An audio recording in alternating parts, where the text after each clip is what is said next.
So which one's Chris and which one's Cal? I'm Chris. And I'm Cal. Hey. So we got the rhythm section today, eh? Yeah. Yeah, that's us. Cool. And are you in Perth? We are. Yeah, we're actually in Dianella, which is a suburb of Perth. Yeah. Alrighty. And how's things out there as Tuesday. far as the COVID thing and all that stuff going on? You kind of away from all that? Yeah, we're actually like so blessed. I think there's only like 1 or 2 active cases in Perth. It's basically non-existent here, and our government's been like really awesome. They've just shut all the borders, so it's actually we're doing really well over here. Thanks. Yeah, I reckoned it would be a good place to be. New Zealand's the same way. We had nothing. We're kind of over it. But yeah, your government's done so awesome. It looks, eh? Yep. It's called Tracing Faces. So what's the story behind the title? Anything significant that we should know about? I think we actually settled on that name after, I guess, brainstorming a handful of others, and it's actually it's the title. It's the title track of the album, Tracing Faces. Right. And I think we really liked the symbolism or multiple metaphoric meanings behind it, so everyone can kind of take away their own ideas as to what it means, which is pretty cool for our first album. Cool. So how long have you been working on the record? Oh, probably like a year. Yeah, we had the tracks for about 12 months. Yeah, cool. like we recorded back in like October. I think we were writing 3 or 4 months prior to that. So yeah, been sitting on it a while, but because of COVID, we had to kind of push the release back. It's pushing everything back. Yes. Yeah, for sure. And are you guys able to do any gigs, or are you stuck just talking to people? Now we got a gig. Actually 2 weeks, I think from now. Or is it next week? It's next Saturday night. We have a gig. First gig in months and months. Yeah, so it's just pretty small gigs at the moment, but I mean it's like better than nothing. Hey. Yeah, I talked to somebody a couple days ago who's doing a show at a drive-in. So everybody will be in their car. Oh, that's awesome. That's such a cool idea. Yeah, we looked into that, but there's only actually one drive-in still running in WA, and they weren't too keen to have it happen, sadly. But that's awesome that they got to do it. Yeah, that's I played in a gig once back in the 70s in a drive-in in the States. It was hilarious. People are just like blowing their horns at the end of the song. flashing their lights. Exactly.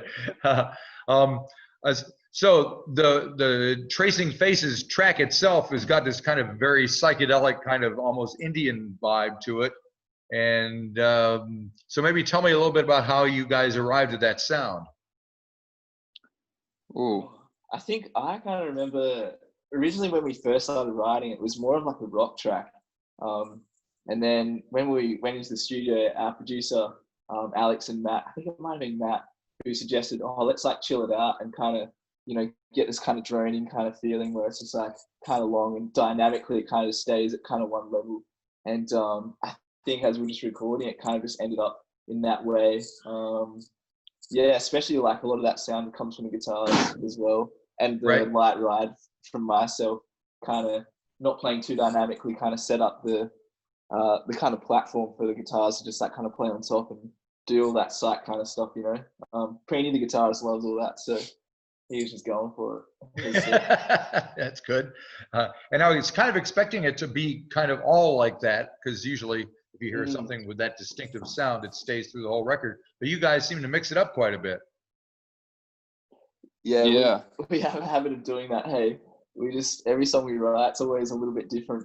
Yeah, Alex, the lead singer, and the rest, maybe not as much as him, but the rest of us are all pretty into the Beatles. So is it the White Album where every song is like super different? That was definitely that concept has always been something we've been really interested with, having each song being maybe a different genre, but I guess our musicianship and Alex's voice tying it all together. So that's the common theme. Yep.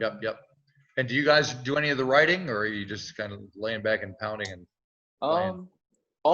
I suppose up until the songs we've been writing now, not so much. Maybe a little bit harmonically with Chris being like the bass player and stuff. But I think on this album, I wouldn't say like we had a massive role.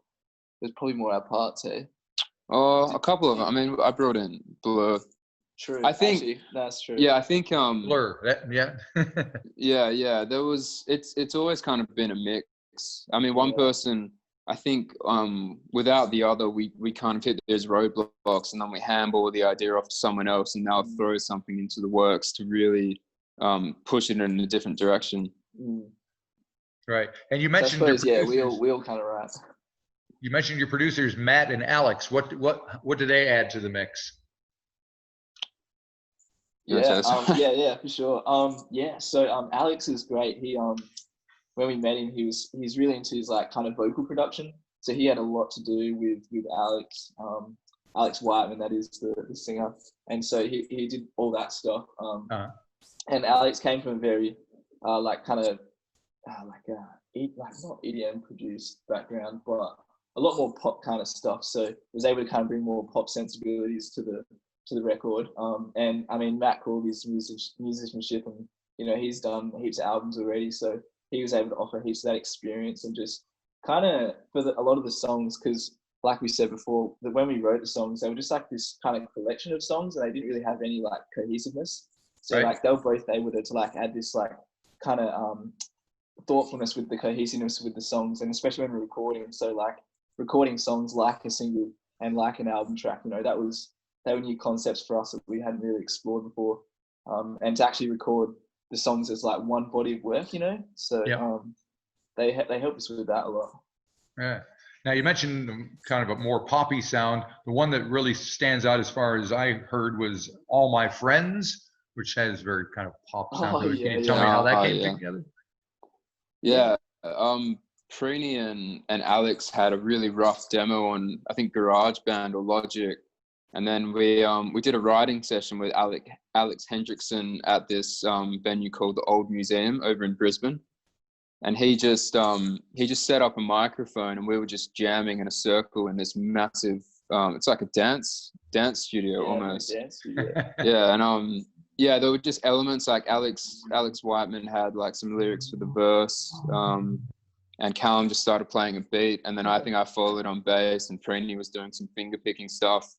And then we noticed that it built up towards the end of the verses, and then it dropped right down just before the chorus. So we had a really rough outline that we left with from that session, and then it all just came together at the Music Farm a few months later for the album. Cool.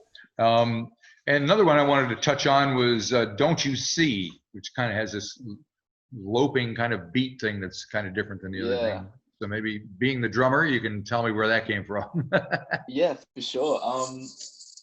For a reference track for that one, I was really kind of going for like Alan Stone. There's a song called Unaware. He has this awesome live version in his grandma's basement, I think, on YouTube. And for me, like, I've always loved like swung kind of grooves. Right. And so I really took a lot away from that. That's like more of an R&B kind of track. And then when in the studio, we had the drums tuned kind of big sounding. And so just kind of played, and I don't know, it just kind of came together really nice, cool. I think. Cool. So when you guys actually do get out in front of an audience, how is the band different than what we're going to hear on this record? I imagine it's different. So on the album, there's obviously layers upon layers upon layers of different instruments and vocal melodies and bass lines and drum sounds. So live, it's definitely a more stripped back sound. It's more, I'd say, more rockier as well. Right. Kind of like a wall of sound at times as well. I think we did pretty well live to be able to pull off a big sound for just one vocalist and 4 instruments. Right. And certainly live, we're right into like our segues and like, trying to really shape the set in its entirety. So like a few songs we might write sections to like bleed into one another and transition and stuff. And I don't know, we just play really loud, don't we? It's like cool lights as well. We often have a pretty good guy doing the lights for us, or girl. Good. And that'll like it's turning more into like an actual show than just a gig over the last couple of years, which is so important. It makes it memorable. Yep. So I mean, it's got to be pretty exciting for you guys. This first album coming out, you've been working on it for a while. How are you feeling about having to do all this promotion and getting it out there and hopefully playing in front of an audience. Yeah. Yeah, it's kind of cool. Hey, it's kind of new for us. But it's exciting, you know, yeah, we have been working on it for quite a while, and it's cool to put out a debut album, you know. It's we only get to do one, so right. Might as well enjoy the process and you know, get to meet cool people like yourself, and yeah, just excited for the fans as well, you know, to like hear the songs, and yeah, yep. hope, and it is a bit of like a new direction for us as well musically, I think.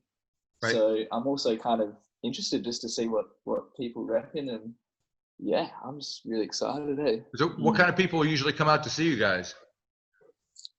It's such a mix. Yeah, we had a really strong following in Perth. It was maybe 2 years ago. We were doing all right, and then we supported Ocean Alley at one of their sold out shows in Perth. And since then, I think we've acquired a handful of their followers, because all of our shows and tours started selling out after that one. So I think we just have a lot of easygoing, chill people that come to the shows. Yeah, it's normally a good mix of the crowd. There's not too many punters that are just coming to cause trouble. So that's something we definitely enjoy not having to deal with. I can imagine, yeah. And I think especially New Zealand as well, that first EP, like for some reason, like really connects with the Kiwis, and it's like pretty cool. It's pretty chilling. Right, because you were supposed to be here in April or May or something, right? But then it just got pushed back. Yeah. So October, pretty bummed, that's got to be frustrating. So has the band been playing much at all? Have you guys been practicing, rehearsing, or you just been chilling out until just writing it out? We've actually been writing the follow-up album pretty much since we finished at Music Farm, but more recently since COVID kicked in. We were away actually for the last 6 days and got back yesterday. Right. Get from down south in Western Australia at this Airbnb that we rented out, and we set up like a little studio. So we're about halfway there to the next album. Yeah, I think it's going to be a new record for most bands, having one album and then another one coming out 3 months afterwards, because everybody's got nothing better to do than write songs and record them. Yeah, that's all you can do. Hey. And what kind of sound are you going for in the next one? I'm not really sure if we have like a clear vision just yet. We're just trying to write, I think, just better songs and more smarter songs. And then obviously, like over time, there's kind of a few different similar themes. But I wouldn't really say we've kind of, I don't know, got an actual kind of concept yet or theme or something. Right. So you guys played a gig. Oh, sorry. Go ahead. No, sorry. No, you go. You did a show here at the Tuning Fork in like end of last year, right? Yeah. That so was such a sick gig. So I think the plan is to come back sometime when everything mellows out over here. So I think October is when we're booked in at the moment. Whether or not that happens, we're not going to hold our breath, but hopefully. Got to start somewhere. And even like imagine if there was like a bubble between Perth and New Zealand, you know, because like WA, you know, hopefully in like a month or two has like no cases, and then if there was a bubble between there, we could just travel straight Absolutely. to you guys, you know. Yeah, it sounds like a plan. We'll see what we can swing. All right, well, I'll let you guys go. Thank you very much for talking to me. Good luck with the record release next week. Hope everything goes well, and hopefully we'll see you in October. Yeah, thank you. Yeah, appreciate it, Marty. Have a good day. You too. Hey, bye-bye. See you later. Gotcha.